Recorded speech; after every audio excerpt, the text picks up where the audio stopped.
ان کی دلالت سماع پر صریح نہیں ہے۔ پھر اب سوال پیدا ہوتا ہے کہ حدیث معنن کو اب اتصال سند پر محمول کیا جائے گا یا انقطاع پر؟ تین صورتوں میں بالاتفاق حدیث معنن منقطع شمار ہوگی،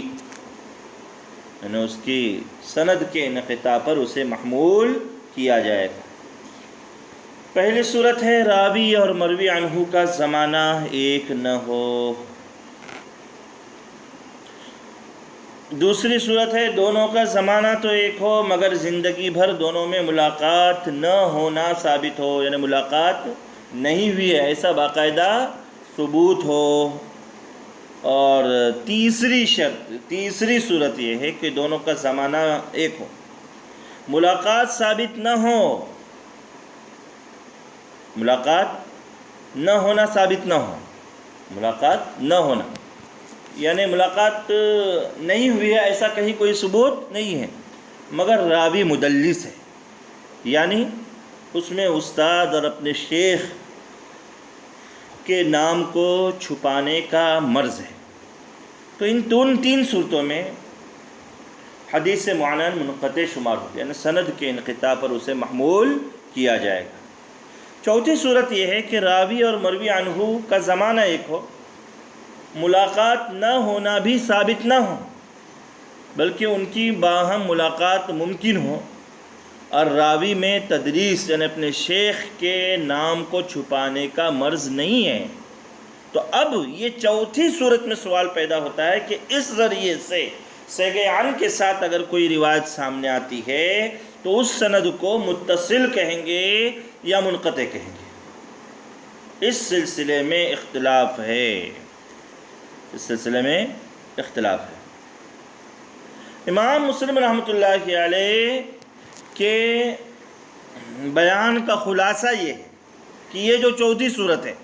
کہ راوی مروی عنہ کا زمانہ ایک ہو، عدم لقاء ثابت نہ ہو، باہم ملاقات ممکن ہو، اور راوی مدلس بھی نہ ہو، اپنے شیخ کا نام چھپانے کا اس میں مرض بھی نہ ہو، تو امام مسلم رحمۃ اللہ علیہ فرماتے ہیں کہ بعض نام نہاد محدثین جن کے اندر حدیث کی اتنی گہرائی نہیں ہے، بس اپنے آپ پر محدث کا لیبل لگائے پھر رہے ہیں، امام مسلم کا یہ کہنا ہے، منتحل الاحادیث کا لفظ انہوں نے استعمال کیا ہے، تو اس صورت میں بھی وہ لوگ حدیث معنن کو یعنی بعض نام نہاد محدثین حدیث معنن کو منقطع اور ناقابل استدلال قرار دیتے ہیں۔ ان کی نزدیک حدیث معنن کو متصل قرار دینے کے لیے راوی اور مروی عنہ میں زندگی میں کم از کم ایک بار ملاقات کا ثابت ہونا ضروری ہے، تو پھر اس راوی کی مروی عنہ سے تمام معنن روایتیں لفظ عن کے ساتھ جتنی روایتیں ہوگی ان کو ہم متصل قرار دیں گے۔ محض زمانہ ایک ہونے کی وجہ سے یا ملاقات ممکن ہونے کی وجہ سے حدیث معنن کو اتصال پر محمول نہیں کیا جائے گا، اتصال پر محمول نہیں کیا جائے گا۔ ان حضرات کی دلیل یہ تھی کہ راوی ہر زمانے میں ملاقات اور سماع کے بغیر لفظ عن سے روایتیں کرتے ہیں، اور جب راویوں کے نزدیک یہ بات جائز ہے تو لفظ عن میں انقطاع کا احتمال ہے، اس لیے ضروری ہے کہ ہر راوی کے سماع کی مروی عنہ سے تحقیق کی جائے۔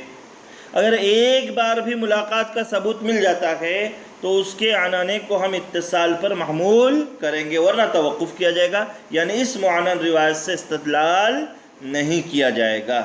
کیونکہ اس بات کا احتمال ہے کہ راوی کی مروی عنہ سے ملاقات نہ ہوئی ہو، اور راوی نے مروی عنہ سے حدیث سامنے آمنے نہ سنی ہو بلکہ سند میں انقطاع ہو، اور منقطع روایات سے ان محدثین کے نزدیک استدلال جائز نہیں ہے۔ امام مسلم رحمۃ اللہ علیہ فرماتے ہیں کہ یہ جو بعض نام نہاد محدثین کی رائے ہے کہ ایک مرتبہ تو زندگی میں ملاقات ثابت ہونا چاہیے ایسے معنن روایت میں راوی اور مروی عنہ کے درمیان میں، یہ رائے قطعاً غلط ہے اور جمہور محدثین کے مسلک کے خلاف ہے۔ تمام ائمہ حدیث کے نزدیک اس صورت میں نفس معاصرت یعنی صرف ایک زمانہ ہونا اور ملاقات ممکن ہونا حدیث معانن کو متصل قرار دینے کے لیے کافی ہے، ملاقات کا ثبوت ضروری نہیں ہے، ملاقات کا ثبوت ضروری نہیں ہے۔ امام مسلم رحمۃ اللہ علیہ نے اس کی 2 دلیلیں پیش کی ہیں، امام مسلم رحمۃ اللہ علیہ نے اس کی 2 دلیلیں پیش کی۔ پہلی دلیل یہ ہے امام مسلم رحمۃ اللہ علیہ کی، اسی عبارت سے پورے سمجھ میں آ رہی ہے کہ سلف صالحین کے زمانے میں علماء متقدمین میں سے کسی سے اس صورت میں اتصال سند کے لیے ایک مرتبہ کا جو ثبوت لقاء کی جو شرط ہے، یہ شرط کہیں بھی مروی نہیں ہے کہ کسی نے کہا ہو کہ ایسی کوئی شرط مروی نہیں ہے۔ دوسری دلیل یہ ہے کہ ایسی بہت سی مثالیں موجود ہے، بہت سی مثال آگے چل کر امام مسلم رحمۃ اللہ علیہ نے مثالوں کو پیش کیا ہے، تو جن میں ملاقات راوی اور مروی عنہ کے درمیان میں ثابت نہیں، پھر بھی تمام ائمہ حدیث ان راویوں کی معانن احادیث کو متصل مانتے ہیں، قابل استدلال مانتے ہیں، قابل استدلال مانتے ہیں۔ امام مسلم رحمۃ اللہ علیہ نے اس قسم کی 16 مثالیں ذکر کی، تقریباً کتنی؟ 16 مثالیں، اور وہ جو بعد نام نہاد محدثین کی یقینی لقاء کی جو بات کہی گئی ہے اس کو غلط قرار دیا ہے، اس کو جو ہے غلط قرار دیا ہے،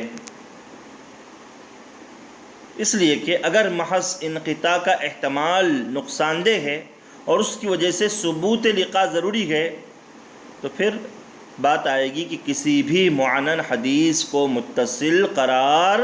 نہ دیا جائے، کیونکہ ایک بار یا چند بار ملاقات اور سماع کے بعد بھی احتمال تو باقی رہتا ہے کہ کوئی ایک معین روایت اس راوی نے مروی عنہ سے بالمشافہہ نہ سنی ہو، اور یہ محض احتمال نہیں ہے بلکہ حقیقت ہے۔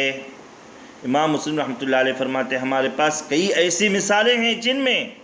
راوی کا مروی عنہ سے لقاء اور سماع ہے، مگر بعض روایتیں راوی نے مروی عنہ سے براہ راست نہیں سنی ہیں بلکہ واسطے سے سنی ہیں،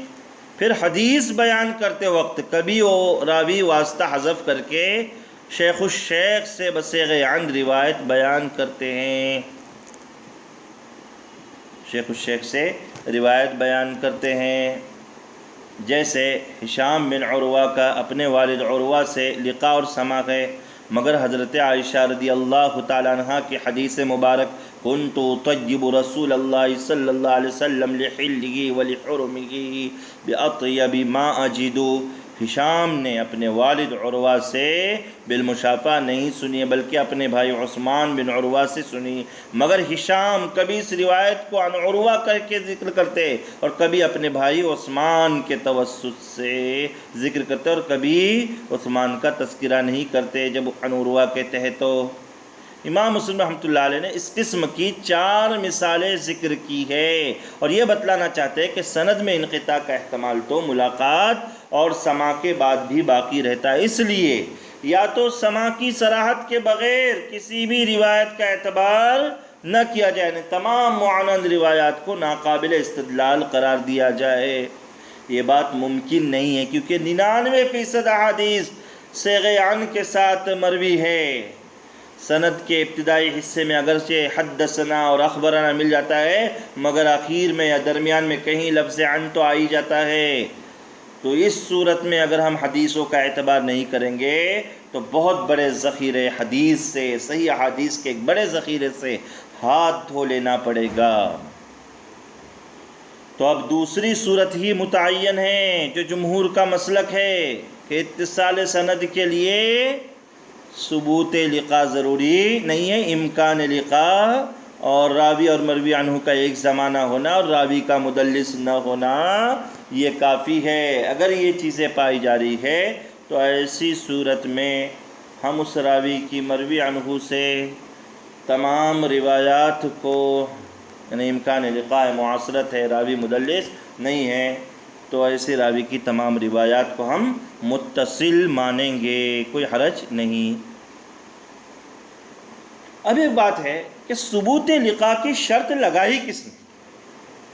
امام مسلم رحمۃ اللہ نے منتحل الاحادیث کا جو تذکرہ کیا ہے، ثبوت لقاء کی شرط کس نے لگائی؟ وہ کون لوگ تھے جنہوں نے ثبوت لقاء کی شرط لگائی اور معاصرت کو اتصال سند کے لیے کافی نہیں سمجھا؟ اس سلسلے میں عام طور پر لوگ حضرت امام بخاری رحمۃ اللہ علیہ، ان کے جلیل القدر استاد علی بن مدنی کا نام لیتے ہیں اور منتحل الاحادیث کا مصداق ان کو قرار دیتے ہیں، لیکن امام مسلم رحمۃ اللہ علیہ کے دل میں حضرت امام بخاری رحمۃ اللہ علیہ کے لیے جو قدر و قیمت تھی، جو وقار تھی، عظمت تھی، جس کو ہم نے مبادیات میں بھی دکھایا تھا، تو اس اعتبار سے یہ ممکن نہیں ہے۔ اس لیے کہ امام مسلم رحمۃ اللہ علیہ نے تردید میں مثال کے طور پر جو 16 اور بعد میں 4 روایتیں ذکر کی ہیں، ان میں سے 7 روایتیں تو صرف صحیح بخاری میں موجود ہیں۔ اگر امام بخاری رحمۃ اللہ علیہ یا علی بن مدنی کے نزدیک ثبوت لقاء ضروری ہوتا تو وہ یہ سب روایتیں اپنے جامع صحیح بخاری میں درج نہ فرماتے۔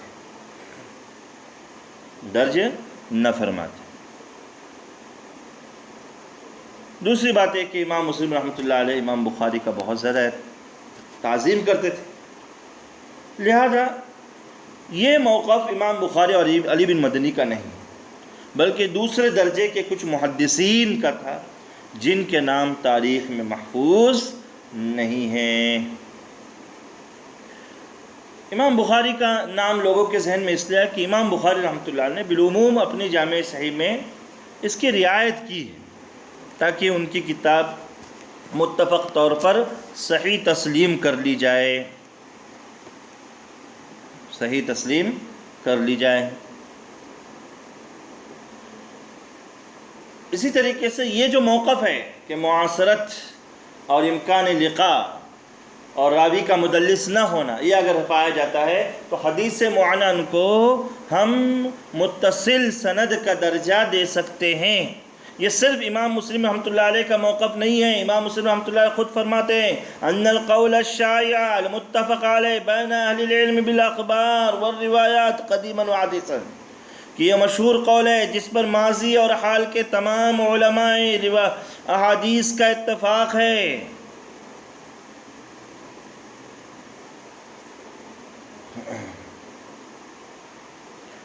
دوسری بات یہ ہے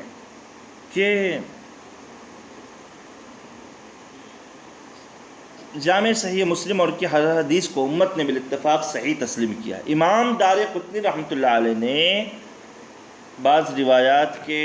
ضعیف ہونے کا جو اعتراض کیا ہے، کسی نے اسانید پر عدم ثبوت لقاء کی وجہ سے انقطاع کا اعتراض نہیں کیا، اور دارقطنی رحمۃ اللہ علیہ کے اعتراضات کے بھی جوابات دیے جا چکے ہیں۔ بہرحال امام مسلم رحمۃ اللہ علیہ یہ بھی فرمان اس پیراگراف میں کہ دیکھیے ہم نے اس نظریے کو بیان کیا اور اس کی تردید کی، اس لیے کہ بسا اوقات باطل نظریہ اگر معاشرے میں پنپ رہا ہو تو اس کی تردید ضروری ہے، ہر باطل نظریے کی تردید ضروری نہیں ہے۔ اور کیسے کی جا سکتی ہے کہ دنیا میں روزانہ ایک نیا نظریہ پیدا ہوتا ہے، بلکہ بعض مرتبہ تردید کے لیے بھی کسی غلط بات کا تذکرہ اس کی اشاعت کا ذریعہ بن جاتا ہے۔ اس لیے بہتر یہ کہ بے ضرورت غلط نظریات کا تردید کے لیے بھی تذکرہ نہ کیا جائے، البتہ کسی غلط نظریے کا معاملہ بڑھ جائے اور اندیشہ ہو کہ عوام دھوکہ کھا جائیں گے، تو ایسی صورت میں پھر علماء امت پر ضروری ہوتا ہے کہ اس کی تردید کرے اور کھلم کھلا اس کے باطل ہونے کی وضاحت کر دے تاکہ عام لوگ دھوکے سے بچ جائے۔ اب پھر اس سے تسامح یا غفلت برتنا علماء امت کے لیے صحیح نہیں ہوگا۔ امام مسلم رحمۃ اللہ علیہ فرماتے ہیں کہ بعض نام نہاد محدثین نے جو غلط نظریہ قائم کیا ہے اور اتصال سند کے لیے ثبوت لقاء کی جو شرط لگائی ہے، مناسب تو یہ تھا کہ ہم اس نظریے کو چھیڑتے ہی نہیں، اس کو اس کی موت مرنے دیتے، مگر ہمیں اندیشہ ہوا ہمیں اندیشہ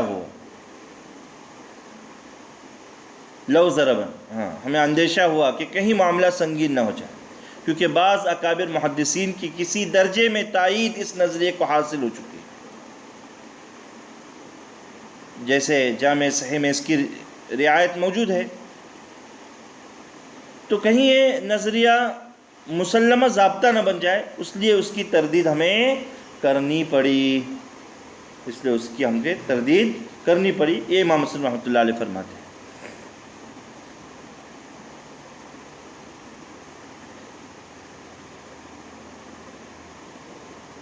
تو یہ اب تک جو عبارت پڑھی گئی ہے اس کا پورا خلاصہ اور ترجمہ بھی تقریباً آ گیا، اس کی روشنی میں ہی آپ اس کو سمجھ لیجیے۔ آگے امام مسلم رحمۃ اللہ علیہ فرماتے ہیں